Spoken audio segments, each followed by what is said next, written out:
Hello বন্ধুরা, কিছুদিন আগে আমরা বাড়ির কাছে একটা রাম ঠাকুরের কীর্তন হয়েছিল, তো ইরানিয়া ছোট্ট একটা ভিডিও বানাইলাম।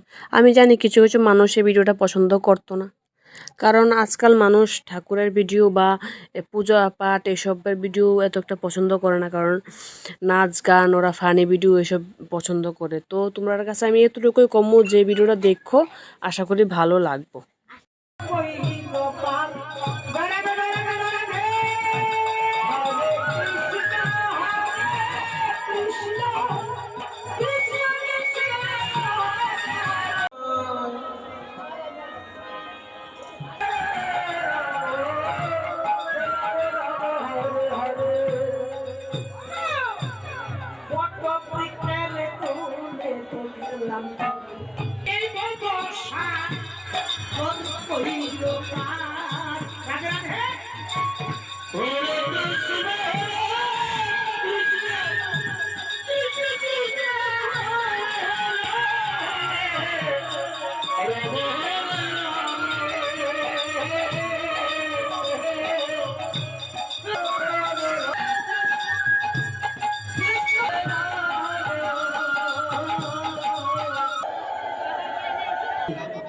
আমার পালাটা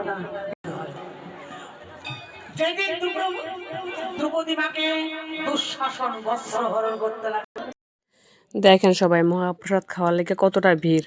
তো আমরাও আছি ভিড়ের মাঝখানে, তো আমরাও খাইতে আইছি প্রসাদ। খিচুড়ি আমার এত ফেভারিট না, কিন্তু ঠাকুরের জায়গায় আয় সেটা এই ভিড়ের মাঝখানে সবার সাথে মানে বইয়া প্রসাদ খাওয়ার মানে আনন্দটা একটা আলাদা।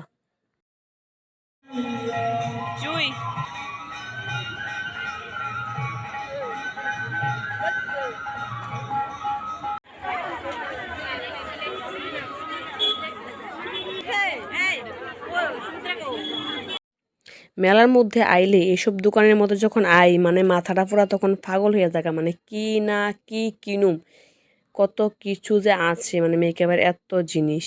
আর আমার ছেলে পাগল হয়েছে খেলার জিনিস কেনার লেগে, গাড়ি কিনা দো, এইটা কিনা দো, সেইটা কিনা দো, পুরো মাথা পাগল বানিয়ে গেছে। তো যাই হোক, যাওয়ার সময় আমিও আমার লেগে মেকআপের জিনিস কিনলাম, ছেলের লেগেও খেলার জিনিস কিনলাম। মেলার মধ্যে আইলে তো কত কিছু কেনাকাটা এইসব আর কি। আর দেখো কত কিছু যে ঝুলানো আছে, মানে কানের, গলার, ব্যাগ ট্যাগ সব কিছু তোমরা দেখতাছই। এইসব দেখলে তো মোটা মাথাটা পাগলের জায়গা, কত কিছু খালি কিনতেই খালি ইচ্ছা করে।